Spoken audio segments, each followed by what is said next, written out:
China अपनी superiority को establish करने की कोशिश करता है और इस इकोनॉमिक डोमिनेशन में जो पहला टूल चाइना का है वो है मास प्रोडक्शन। कैसे मास प्रोडक्शन के थ्रू वो अपने आप को स्टैब्लिश करने की कोशिश करता है। तो एक समय था जब चाइना अपने आप को क्लोज सर्किट में रखता था, चाइना ने अपनी इकोनॉमी को लिबरलाइज नहीं किया था, लेकिन जैसे जैसे इंडस्ट्रीज प्राइवेटाइज होते चले गई, चाइना में प्राइवेट प्लेयर्स इंडस्ट्रीज स्टैब्लिश करने लगे, तो उस प्राइवेटाइजेशन के टाइम पीरियड में चाइना ने कुछ स्पेशल इकोनॉमिक जोन्स बनाए अपने देश में।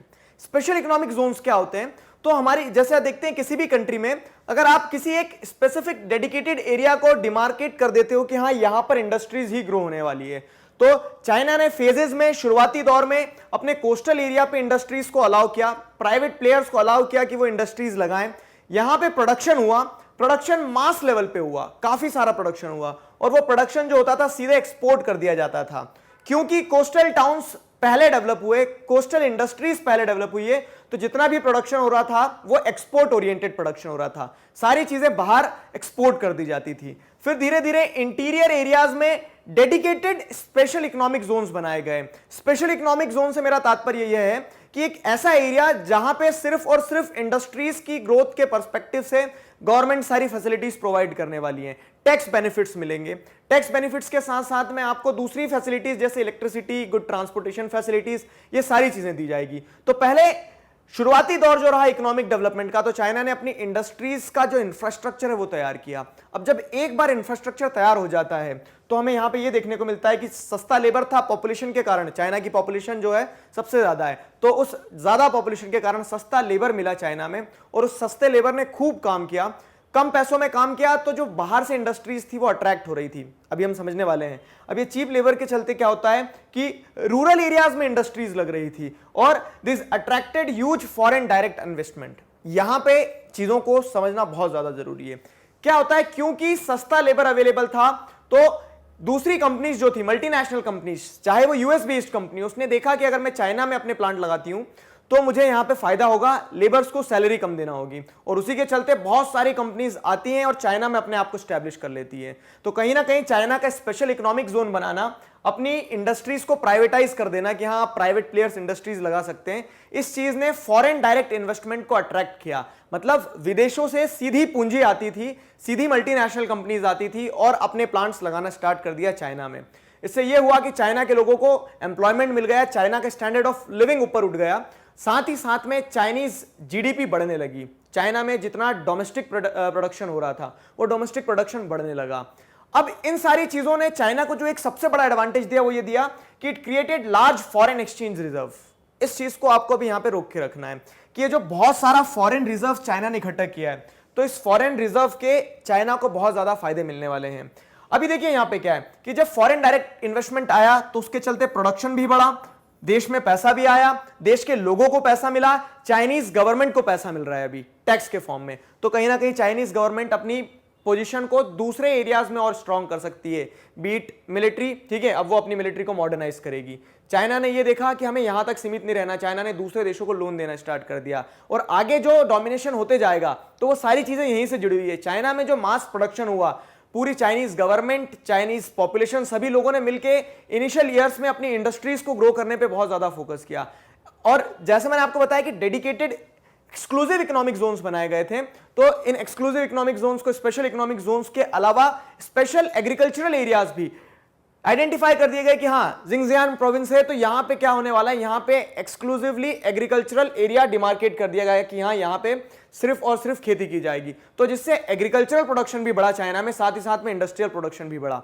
अब इस तरह से जब प्रोडक्शन बढ़ता है, और यहां पे स्टेट का भी एक बहुत इंपॉर्टेंट रोल रहा, ये प्रोडक्शन बढ़ने में कहीं ना कहीं स्टेट का एक इंपॉर्टेंट रोल रहा कि स्टेट ने सब्सिडी दी और इंफ्रास्ट्रक्चर तैयार करा।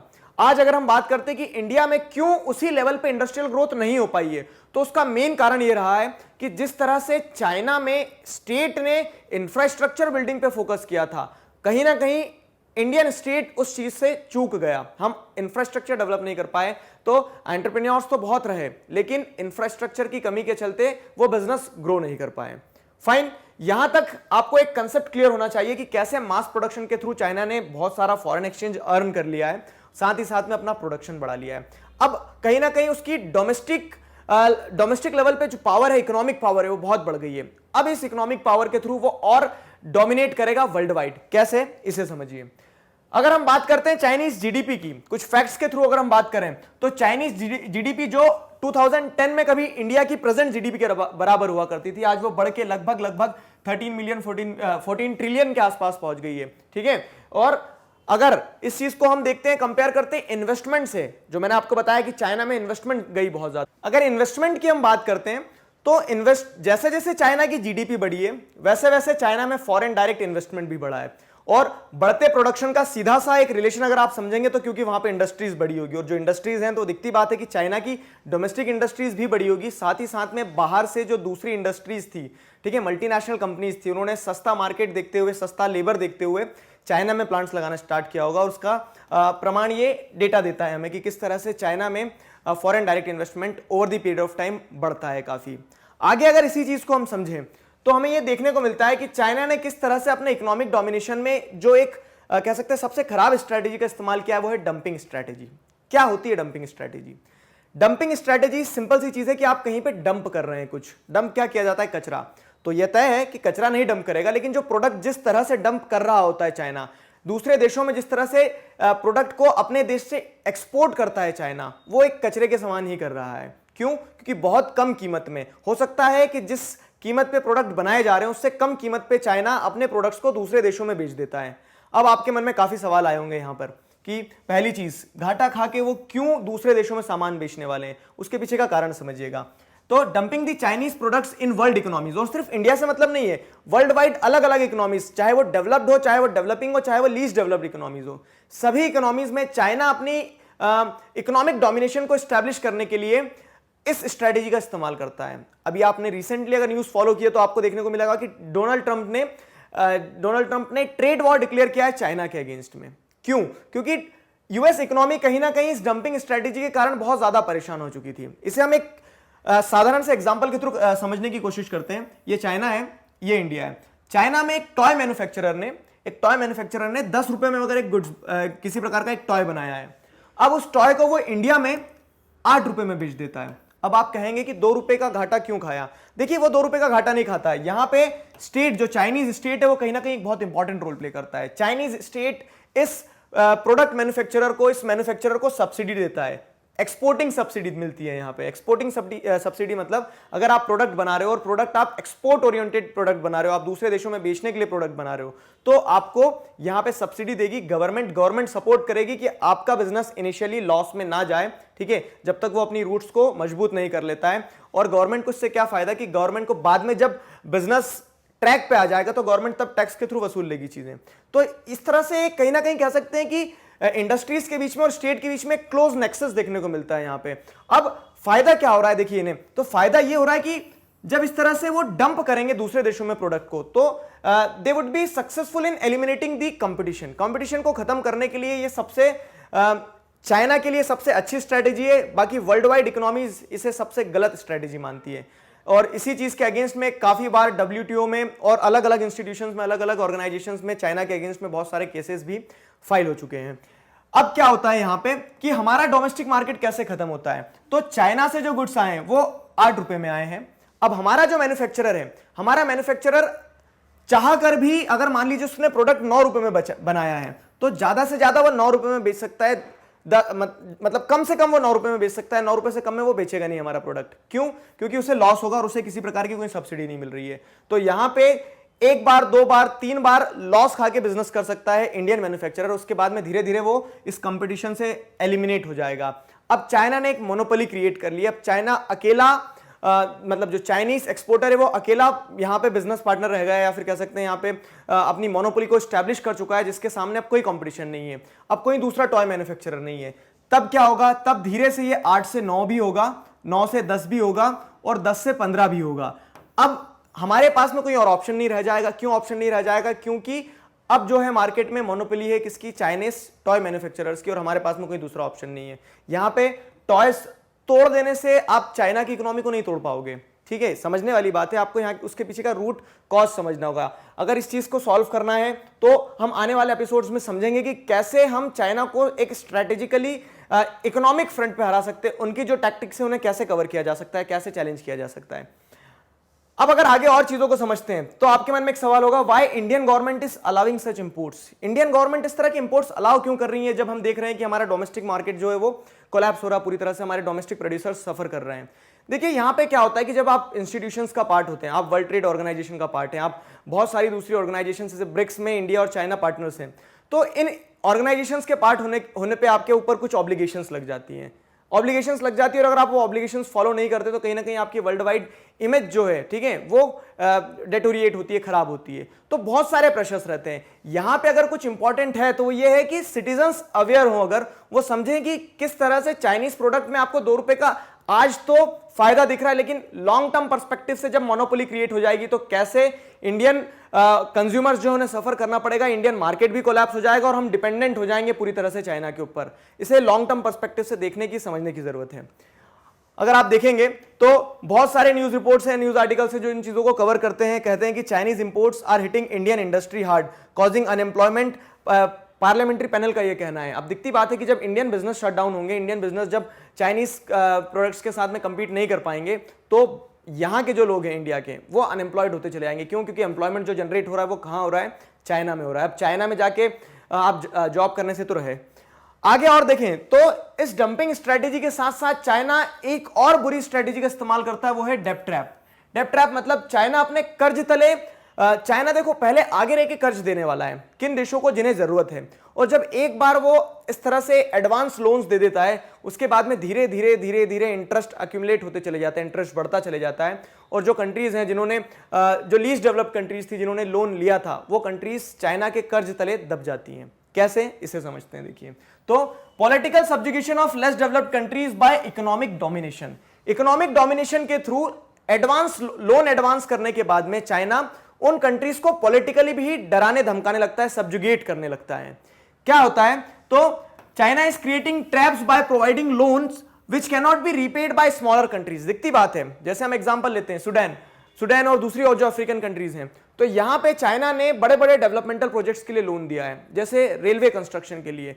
अब वो जो छोटे छोटे देश है जिनकी इकोनॉमी शायद बहुत ज्यादा छोटी है, तो उन देशों को जब आप एक इतना बड़ा लोन देते हो तो वो देश ये सोचते हैं कि हम शायद कभी वापस रीपे ना कर पाए, इंटरेस्ट रेट ही इतना एक्यूमुलेट हो जाता है कि वो वापस रीपे नहीं कर पाते हैं।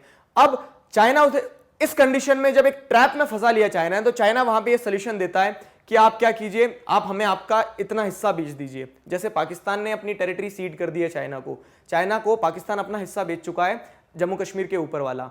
उसी के साथ साथ में दूसरे देशों को अगर देखा जाए तो जैसे डिजिबूती जो अफ्रीका में एक कंट्री है, वहां पे पोर्ट बिक चुके हैं। तो चाइना क्या कर रहा है? लोन एडवांस करता है। लोन एडवांस करने के बाद में अगर लोन रीपे करने में असक्षम रहते हैं वो छोटे देश, तो उनकी टेरिटरीज खरीद लेता है, वहां पर राइट्स ले लेता है, पॉलिटिकल राइट्स ले लेता है, या फिर कह लीजिए वहां पर इकोनॉमिक राइट्स ले लेता है। तो अपनी इकोनॉमी को अपनी इकोनॉमिक डोमिनेशन को स्टैब्लिश करने का ये एक मास्टर स्ट्रोक होता है चाइना के पास, और इस तरह से वो अपनी इकोनॉमिक डोमिनेशन को स्टैब्लिश करता आ रहा है वर्ल्ड वाइड। आई होप आपको कुछ एग्जांपल्स जानने की जरूरत है यहां पे। तो एग्जांपल्स देखिए किस तरह से चाइनीज इन्वेस्टमेंट जो है, चाइनीज इन्वेस्टमेंट या फिर चाइनीज लोन्स के चलते अफ्रीकन कंट्रीज जो हैं वो दबती चली गई है, और over the period of time China ने जो लोन ग्रांट किया अफ्रीकन कंट्रीज को कितना बढ़ता चले गया है। ठीक है, फिर उसी के बाद में अगर आप देखते हैं तो जैसे डिजिबूती जो मैंने आपको भी बताया, तो यहां पे चाइना जो है लगभग पूरी देश का जितना भी कर्जा है उस कर्ज का 77% जो डेब्ट है वो चाइना के द्वारा दिया गया है इन्हें। फिर अगर बात करते तो जाम्बिया, कॉन्गो, ये भी कुछ देश हैं जो चाइनीज डेब्ट के आगे, चाइनीज कर्ज में दबते चले जा रहे हैं। ये स्ट्रेटेजीज चाइना की होती है। कार्टूनिस्ट ने बहुत ही क्रिएटिविटी के साथ इसे पेंट किया कि किस तरह से चाइना ने अफ्रीकन कॉन्टिनेंट में अपना इकोनॉमिक डोमिनेशन स्टैब्लिश किया है लोन ग्रांट करते करते, और लगभग अब उसकी स्ट्रेटेजी है कि पूरे अफ्रीका को अपनी एक कॉलोनी बना ले।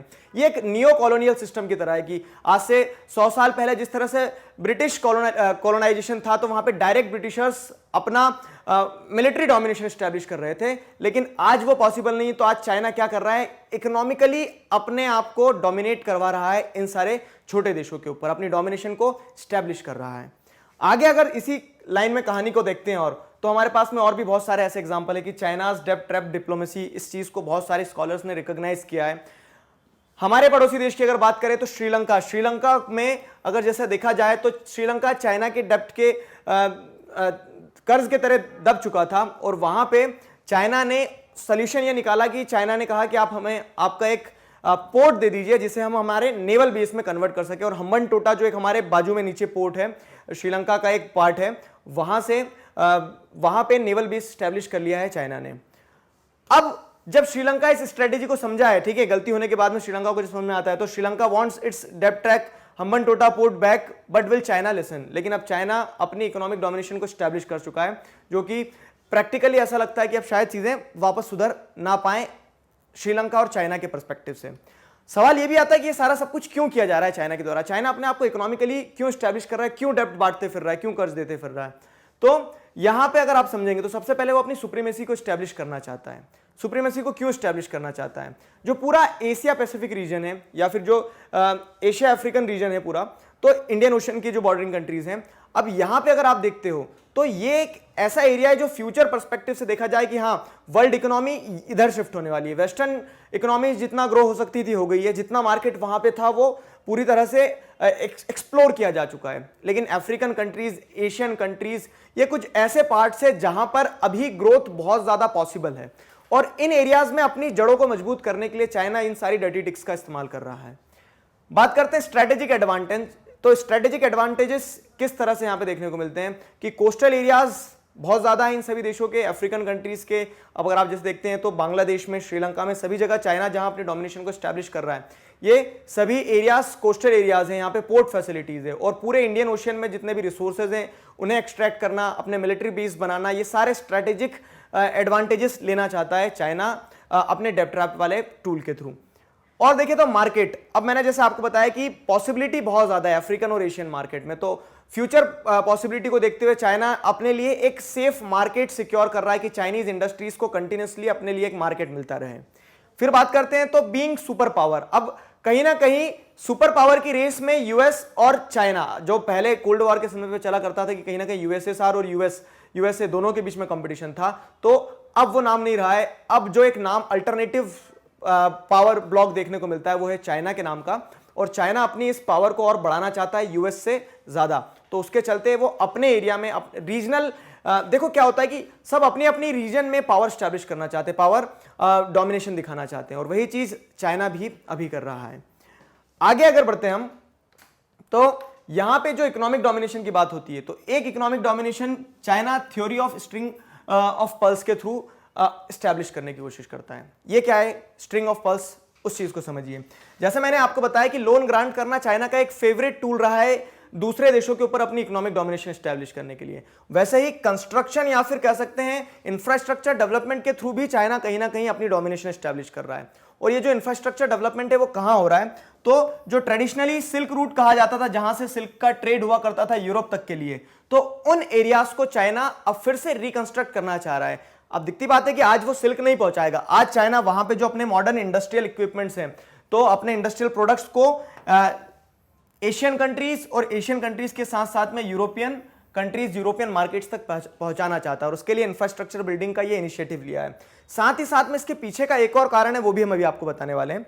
चाइना ने ये तो अगर आप देखते हैं तो ये लैंड एरिया पे अपना सिल्क रूट जो है तो उसका रिकंस्ट्रक्शन स्टार्ट कर दिया है, साथ ही साथ में मैरीटाइम सिल्क रूट के नाम से भी चाइना ने कंस्ट्रक्शन स्टार्ट किया है, और इसी चीज को scholars string of pulse theory बताते हैं। स्ट्रिंग ऑफ पल्स में चाइना अगर आप देखते हैं तो अलग अलग पार्ट्स पे पोर्ट्स खरीद लिए हैं, जैसे चिटागोंग बांग्लादेश में, हम्बनटोटा श्रीलंका में, ग्वादार पोर्ट है यहाँ पे, पाकिस्तान में ग्वादार पोर्ट, उसी के बाद में दिजुबुती, और ये सारे पोर्ट्स खरीदते हुए चाइना ने कहीं ना कहीं सी रूट भी यूरोप तक तय कर लिया है। अब इसके पीछे का एक और कारण या फिर इंडियाज कंसर्न अगर हम समझने की कोशिश करें, देखिए यहां पे जो हुआ तो ये हमारे लिए एक बड़ा चैलेंज बन के आता है। हमारे लिए कैसे चैलेंज बन के आता है कि कहीं ना कहीं नदर्न पार्ट से भी और सदर्न पार्ट से भी चाइना ने हमें अपने ट्रैप में ले लिया है। ठीक है, यहां पे अगर आप देखते हैं तो पाकिस्तान चाइना का एक बहुत अच्छा अलाई हो चुका है, और वो अलाई सिर्फ इसलिए क्योंकि China Indian domination, Indian growth को, या फिर कह सकते हैं कि इंडिया की जो बढ़ती पावर है उसे चेक करना चाहता है,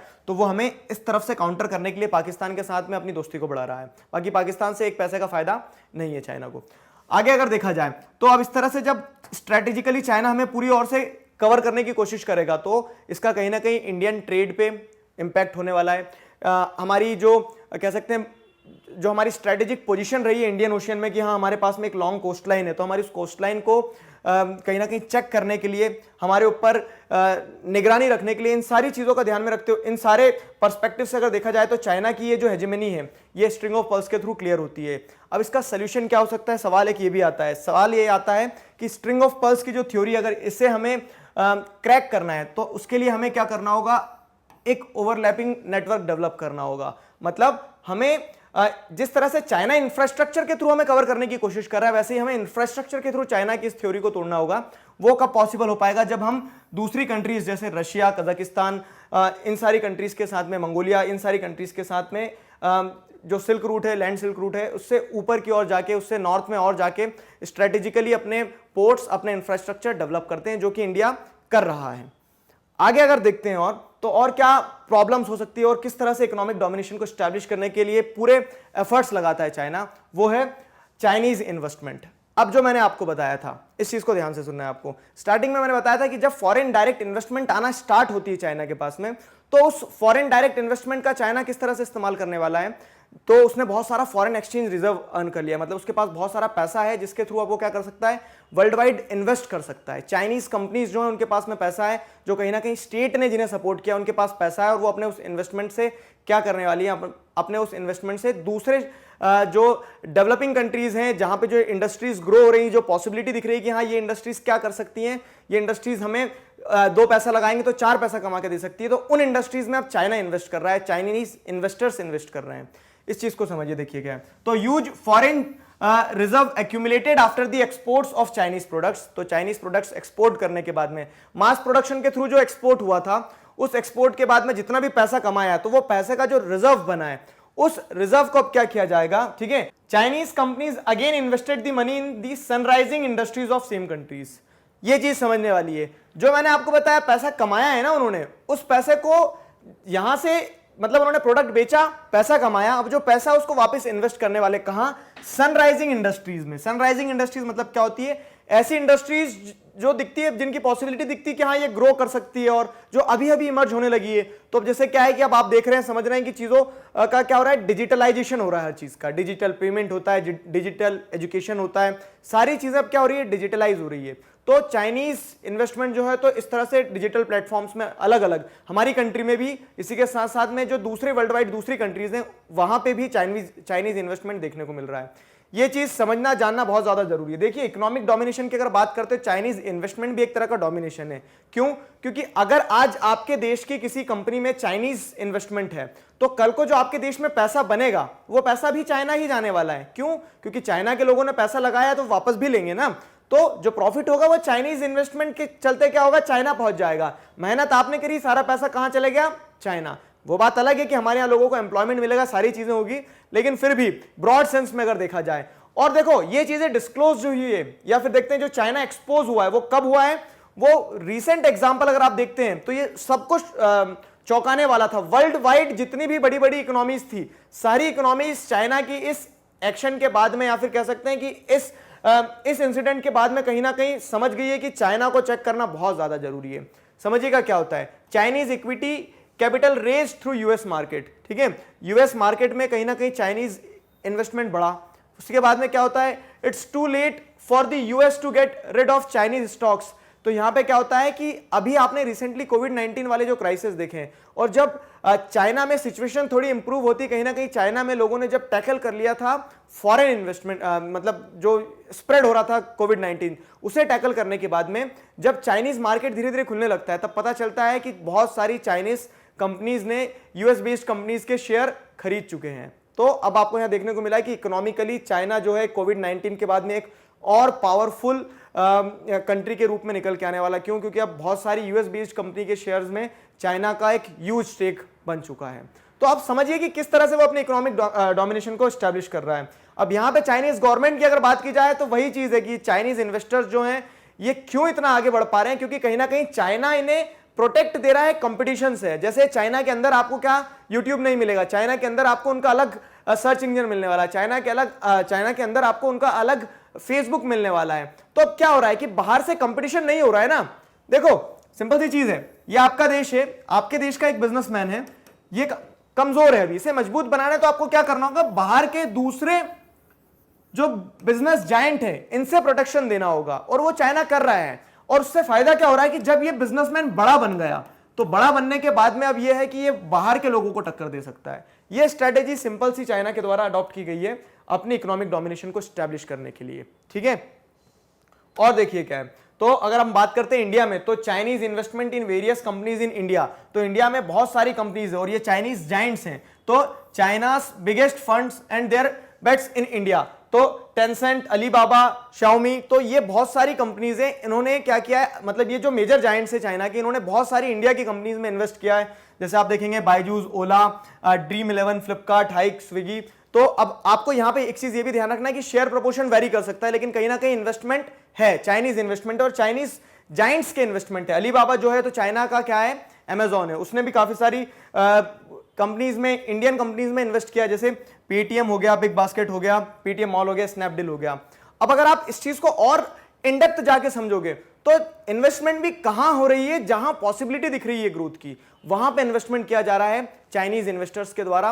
और चाइनीज इन्वेस्टर्स जब इस तरह की इंडस्ट्रीज में इन्वेस्ट करेंगे तो दिखती बात है कि कल को ये इंडस्ट्रीज जो भी कमाने वाली है, या फिर ये इंडस्ट्रीज में जितनी भी ग्रोथ होगी, तो वो ग्रोथ देश में भी देश में कम होगी, देश से ज्यादा वो चाइना के लिए हो जाएगी। क्यों? क्योंकि यहां से सारा पैसा सीधा उठ के कहां जाने वाला है, फिर जो इन्वेस्टर्स होंगे वो अपना प्रॉफिट शेयर ले जाएंगे और पैसा उठ के चाइना जाने वाला है। चाइना और इकोनॉमिकली पावरफुल होगा।